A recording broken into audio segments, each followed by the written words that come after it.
Hi friends, நம்ம TNPSC வெற்றி பயிற்சி சேனலில் திருக்குறள் நியூ சிலபஸ் 20 அதிகாரம் ரிவிஷன் ப்ளஸ் அதில் உள்ள ப்ரீவியஸ் இயர்ஸ் கொஸ்டின் இது வரைக்கும் எப்படியெல்லாம் கேட்டிருக்காங்க அப்படின்னு சொல்லிட்டு வீடியோஸ் பார்த்துட்ருக்கோம். ஆல்ரெடி நம்ம 20 அதிகாரத்தில் 18 அதிகாரம் கம்ப்ளீட் பண்ணிட்டோம். ஸோ இதுக்கான வீடியோஸ் யாராச்சும் பார்க்காம இருந்தீங்கன்னா மறக்காமல் டிஸ்கிரிப்ஷனில் லிங்க் கொடுத்துருக்கேன், அதில் போயிட்டு செக் பண்ணிக்கோங்க. வீடியோஸ் தெளிவாக பாருங்கள். நான் ஆல்ரெடி சொன்ன மாதிரி இதுக்கு முன்னாடி வீடியோஸ்லேயும் உங்களுக்கு நான் அடிக்கடி சொல்லிகிட்டு இருக்க ஒரே விஷயம் அதுதான். வீடியோஸ் பார்க்கும்பொழுது எப்போதுமே ஸ்கிப் பண்ணாதீங்க. ஸ்கிப் பண்ணாமல் கடைசி வரைக்கும் பாருங்கள். இல்லையா, உங்களுக்கு டைம் இல்லைன்னா டவுன்லோட் பண்ணிக்கோங்க, இல்லை சேவ் பண்ணி வச்சுட்டு அப்புறமா கூட பார்த்துக்கோங்க. ஆனால் ஃபுல்லாக வீடியோஸ் பாருங்கள். அப்போனா தான் இது உங்களுக்கு திருக்குறள்.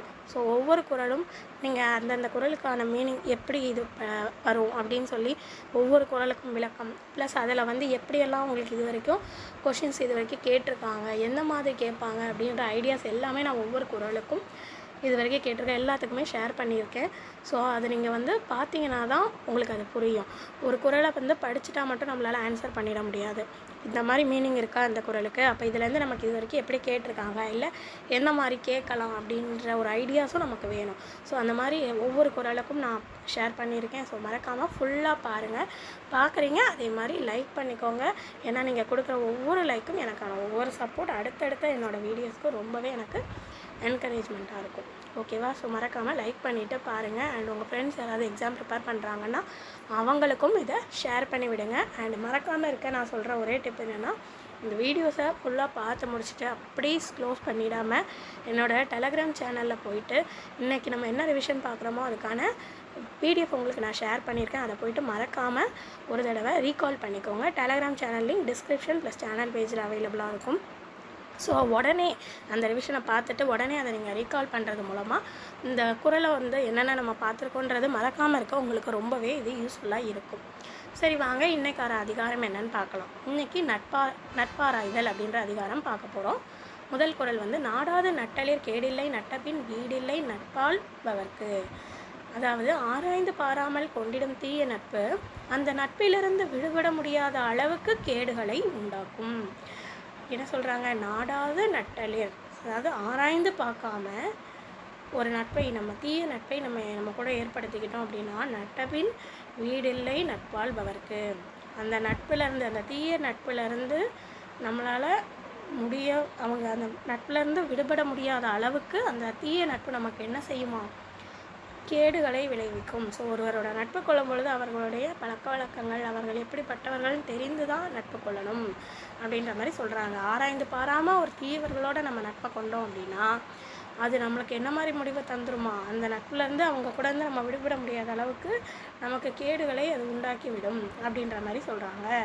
ஸோ இதில் உங்களுக்கு எப்படி கொஸ்டின் கேட்பாங்கன்னா, ஆராய்ந்து பாராமல் ஒருவர் கொண்டிடும் எது, அதாவது டேஷ் அந்த நட்பிலிருந்து விடுபட முடியாத அளவுக்கு கேடுகளை விளைவிக்கும் என வள்ளுவர் கூறுகிறார் அப்படின்னா தீய நட்பு அந்த மாதிரி கேட்பாங்க. அடுத்தது ஆய்ந்தாய்ந்து கொள்ளாதான் கேண்மை கடைமுறை தான் சாம் துயரம் தரும். ஆய்ந்து அப்படின்னா ஆராய்ச்சி செய்து திரும்ப திரும்ப ஆராய்ந்து பார்க்காமல் ஏற்படுத்தி கொள்ளுகிற நட்பு கடைசியாக ஒருவருக்கு சாவுக்கு காரணமாகிற அளவுக்கு துயரத்தை உண்டாக்கிவிடும். என்ன சொல்கிறாங்க? ஆராய்ச்சி செய்து திரும்ப திரும்ப ஆராய்ந்து பார்க்காமல், கேண்மைனா நட்பு, ஒருத்தர் ஏற்படுத்தி கொள்ளுகிற நட்பானது கடைசியாக அவர் சாகிற அளவுக்கு அவருடைய அவர் இறந்து போகணும்னு முடிவெடுக்கிற அளவுக்கு, அதுக்கு காரணமான அளவுக்கு அவருக்கு ஒரு துன்பத்தை அவருக்கு உண்டாக்கி விடும் அப்படின்னு சொல்கிறாங்க. ஸோ கடைமுறைனா முடிவில், துயரம்னா துன்பம், தரும்னா உண்டாகும். இந்த கேண்மை நட்பு அடிக்கடி கேட்டிருக்குது. ஸோ நல்லா பார்த்துக்கோங்க, மித்த பொருளும் பார்த்துக்கோங்க, இது அடிக்கடி கேட்டிருக்குது. குணமும் குடிமையும் குற்றமும் குன்றா இனனும் அருந்தியாக்க நட்பு. ஓகேவா?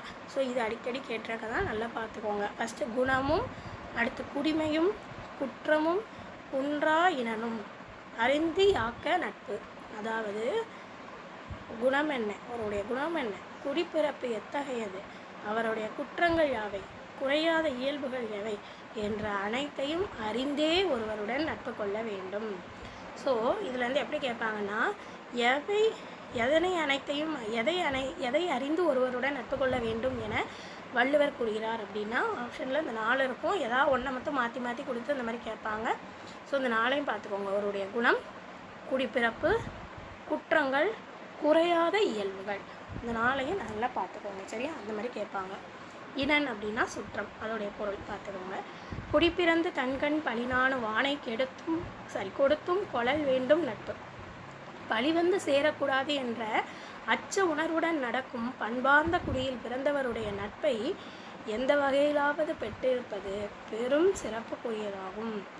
குடிப்பிறந்து தன்கண் பழிவான வானை, அதாவது தன்னை வந்து எப்போதுமே யாரும் நம்மளை வந்து பழி சொல்லிடக்கூடாது, அதுக்கு தக்கன நம்ம நடந்துக்கணும் அப்படின்னு சொல்லி ஒரு அச்ச உணர்வோட, அச்சம்னா பயம் அப்படின்ற ஒரு அச்ச உணர்வுடைய இருக்கக்கூடிய ஒரு பண்பார்ந்த குடியில் பிறந்தவனுடைய நட்பை எப்போதுமே நம்ம யாருக்குமே ஒரு இதாக இருந்துடக்கூடாது. நம்ம ஏதோ தெரியாமல் தப்பு பண்ணி கூட மற்றவங்க இவங்க இப்படி பண்ணிட்டாங்களேன்னு நம்மளை சொல்லிடக்கூடாது அப்படின்ற ஒரு பயத்துடைய வாழக்கூடிய நல்ல குணமுடைய ஒரு பண்பார்ந்த குடியில் பிறந்த ஒருவனுடைய நட்பை, அந்த மாதிரி இருக்கக்கூடிய குணமுடையவனுடைய நட்பை நாம் எப்படியாவது பெற்றிருக்கணுமா. அப்படி பெற்றிருந்தால் அது பெரும் சிறப்புக்குரியது அப்படின்னு சொல்கிறாங்க. ஸோ இதில் எப்படி கேட்பாங்கன்னா, எப்பேற்பட்ட ஒருவருடைய நட்பை நாம் பெற்றிருப்பது பெரும் சிறப்புக்குரியது என வள்ளுவர் கூறுகிறார் அப்படின்னா, பழிவந்து சேரக்கூடாது என்ற அச்ச உணர்வுடன் நடக்கும் பண்பார்ந்த குடியில் பிறந்தவனுடைய, இல்லை ஆப்ஷனில் ஃபுல் சென்டென்ஸ் இல்லாமல் பண்பார்ந்த குடியில் பிறந்தவனுடைய நட்புன்னு மட்டும் கொடுத்துருந்தாங்கன்னா அதை மட்டும் சூஸ் பண்ணிக்கலாம். ஸோ இந்த மாதிரி கேட்பாங்க. அழச்சொல்லி அல்லது இடித்து வழக்கறிய வல்லார் நட்பு ஆய்ந்து கொள்ளல். தவறு செய்கின்றவர் கண்ணீர் விடும் அளவுக்கு கண்டித்து அறிவுரை வழங்கக்கூடிய ஆற்றலுடையவரின் நட்பையே தெளிவான நட்பாக எண்ண வேண்டும். அழச்சொல்லி அல்லது இடித்துன்னா கண்டித்து, ஓகேவா? இப்போ ஒருத்தவங்க தவறு செய்கிறாங்க அப்படின்னா அவங்க வந்து அழுதாலும் பரவாயில்ல, நீ தப்பு செஞ்சுட்ட, அப்போ இதை நான் வந்து உனக்கு சொல்லியே தீருவேன்னு அவங்கள கண்டித்து பேசி அவங்களுக்கு அறிவுரை வழங்கணும். நீ என் ஃப்ரெண்டாகவே இருந்தாலும் பரவாயில்ல, நீ பண்ணது தப்பு, நான் அதை சொல்லி காட்ட தான் செய்வேன், நீ அழுதாலும் பரவாயில்ல. அந்த மாதிரி ஒரு இயல்போட ஒருத்தர் பழகுறாங்கன்னா அந்தளவுக்கு ஆற்றலுடைய ஒருத்தருடைய நட்பை, அந்த மாதிரி நட்பு தான் நமக்கு தெளிவான நட்பு, நல்ல நட்பு அப்படின்னு சொல்லி நம்ம எண்ணணும். அந்த மாதிரி ஒரு நட்பு தான் நம்ம வச்சுக்கிடணும் அப்படின்னு சொல்லி வள்ளுவர் சொல்கிறாங்க. கேட்டினும் உண்டோர் உறுதி கிளைஞரை நீட்டி அளப்பதோர் கோள். தீமை வந்தால் அதிலும் ஒரு நன்மை உண்டு. அந்த தீமைதான் நண்பர்கள் எப்படிப்பட்டவர்கள் என்று அளந்து காட்டும் கருவியாகிறது. அதாவது தீமை நமக்கு எப்போ ஒரு கஷ்டம்னு வருதோ அப்போ தான் அதில் நமக்கு ஒரு நன்மை கிடைக்கும். ஏன்னா நம்மளோட சந்தோஷத்தில் நம்ம கூட நிற்கிறவங்க யாரும் உண்மையான நண்பர்களோ உறவினர்களோ கிடையாது. யார் ஒருத்தங்க நம்ம கஷ்டப்படும் போது ஒரு தீமையில், அதாவது கஷ்டம்னா தீமை, நமக்கு இது தீமையான நேரம்னா என்ன, நம்ம கஷ்டகாலம் ஏதோ ஒரு இதில் மாட்டிக்கிட்டோம், ஏதோ ஒரு பிரச்சனையில் இருக்கோம் அப்படின்னா அந்த நேரம் நமக்கு உதவி செய்கிறாங்க இல்லையா, அந்த மாதிரி நண்பர்களை நாம் எப்படி அந்த மாதிரி நமக்கு ஹெல்ப் பண்ணும்போது தான் அந்த நண்பர்கள் எப்படிப்பட்டவர்கள் அப்படின்னு நம்மளால் என்ன செய்ய முடியும், அளந்து கொள்ள முடியும். இவங்க இப்படி தான் அப்படின்னு நமக்கு ஒரு கஷ்டம்னு வரும்போது யார் நமக்கு ஹெல்ப் பண்ணுறாங்களோ அதை வச்சு தான் அவங்கள நம்ம யார் அப்படின்னு சொல்லி நம்மளால் என்ன செய்ய முடியும், அளந்துக்க முடியும். அதை தான் என்ன சொல்கிறாங்கன்னா, தீமை வந்தால் அதிலும் ஒரு நன்மை உண்டு. ஸோ இப்படி தான் நமக்கு வாழ்க்கையில் ஏதாவது ஒரு கஷ்டம்னு வரும்போது தான் அது கஷ்டம்தான், ஆனால் அந்த கஷ்டத்தை வச்சு தான் அதில் நமக்கு அதுலேயும் நமக்கு ஒரு ப்ளஸ் இருக்குது அப்படின்ற மாதிரி சொல்கிறாங்க. ஸோ இதில் எப்படி கேட்பாங்கன்னா, தீமை வந்தால் அதில் ஒரு நன்மை உண்டு, ஏனெனில் அந்த தீமை தான் தம்முடைய நண்பர் எப்படிப்பட்டவர் என்று நமக்கு அளந்து காட்டும் எது ஆகிறது அப்படின்னு சொல்லி கேட்பாங்க. எது ஆகிறதுனா கருவி ஆகிறது. ஊதியம் என்பது ஒருவருக்கு பேதையார் கேண்மை ஒழியுடல். கேண்மைனா நட்பு, ஆல்ரெடி இதுக்கு முன்னாடி பார்த்தோம். ஸோ ஒருவருக்கு கிடைத்த நற்பயன் என்பது அவர் அறிவில்லாத ஒருவருடன் கொண்டிருந்த நட்பை துறந்து விடுவதே ஆகும். பேதையார்னா அறிவில்லாதவர், ஓகேவா? ஸோ ஊதியம் என்பது ஒருத்தனுக்கு ஊதியம் அப்படின்னா என்ன அப்படின்னு சொல்கிறாங்க அப்படின்னா, ஒருவருக்கு பேதையார் கேண்மை பொறியுடல்.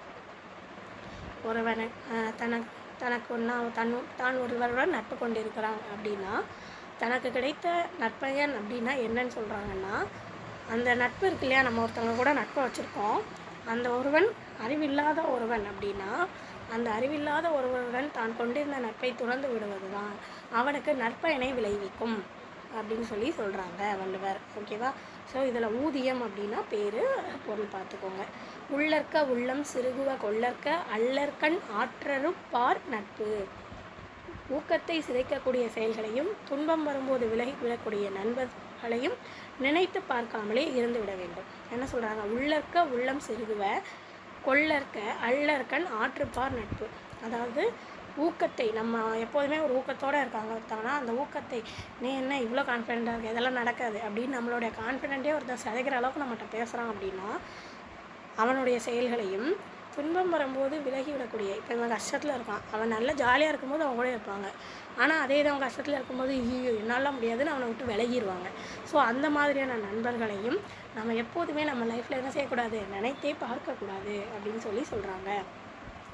கெடுங்காலை கைவிடுவார் கேண்மை அடுங்காலை உள்ளினும் உள்ளஞ்சுடும். ஒருவர் கொலைக்கு ஆளாகும்போது கூட தனக்கு கேடு வந்த நேரம் கைவிட்டு ஒதுங்கி ஓடிவிட்ட நண்பர்களை நினைத்துவிட்டால் அந்த நினைப்பு அவரது நெஞ்சத்தை சுட்டு பொசுக்கும். தான் ஒரு மனுஷனானவன் கெடுங்காலை கைவிடுவார் அப்படின்னா, அதாவது தனக்கு ஒரு கெட்ட நேரம் வந்திருக்கு, வந்த நேரம் தன்னை விட்டு விலகி விட்டவங்க, அதாவது கஷ்டம்னு வரும்போது அவனை விட்டு இப்போ இவன் கூட இந்த நிமிஷம் இருக்கக்கூடாதுன்னு அவனை அவ்வளோ நாள் இருந்துட்டு அந்த கஷ்டகாலம்னு வரும்போது விலகிவிட்ட அந்த நண்பர்களை, ஓடிவிட்ட அந்த நண்பர்களை அடுங்காலை அல்லினும் உள்ளினும் உள்ளஞ்சுடும். அந்த மாதிரி நண்பர்களை நம்ம நினைத்து விட்டால் அந்த இவன் அது என்ன செய்யுமா, நம்மளுடைய நெஞ்சத்தை சுட்டு பொசுக்குமா. இதெல்லாம் ப்ராக்டிக்கல் லைஃப்பில் நடக்கக்கூடிய விஷயங்கள் தான்.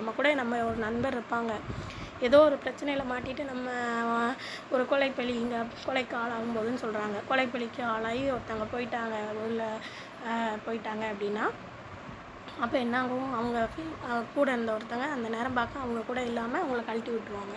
ஸோ அவங்க திரும்ப அவங்கள பற்றி நினச்சாங்கன்னா என்னாகும், இவனுக்கு நம்ம இப்படியெல்லாம் பண்ணியிருக்கோம், ஆனால் நமக்குன்னு ஒரு கஷ்டம் வரும்போது இவன் என்ன செஞ்சிட்டான், நம்மளை விட்டுட்டு போயிட்டாங்க அப்படின்ற நினப்பு அவருடைய மனதை சுட்டு பொசுக்கும். அதை தான் இங்கே கொடுத்துருக்காங்க. ஸோ காலை அப்படின்னா பொழுது, அடு அப்படின்னா அழுதல். சரியா? பொருள் நல்லா பார்த்துக்கோங்க. மறுவுக மாசற்றார் கேண்மை ஒன்றித்தும் ஒருவுக ஒப்பிலார் நட்பு. மனத்தில் மாசு இல்லாதவர்களையே நண்பர்களாக பெற வேண்டும். மாசு உள்ளவர்களின் நட்பை விலை கொடுத்தாவது விலக்கிவிட வேண்டும்.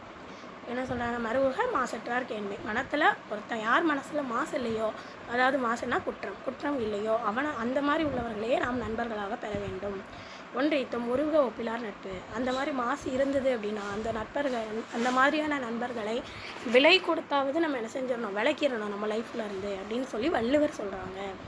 மறுவு அப்படின்னா தழுவு, ஒருவுனா தவிர, கேண்மை அப்படின்னா நட்பு. ஸோ இதில் உங்களுக்கு அடிக்கடி கேட்டிருக்கிறது எந்த மாதிரி கேட்பாங்க அப்படின்னா, மனத்தில் டேஸ் இல்லாதவர்களை நண்பர்களாக பெற வேண்டும் என வள்ளுவர் கூறுகிறார்னா மாசு இல்லாதவர்கள்.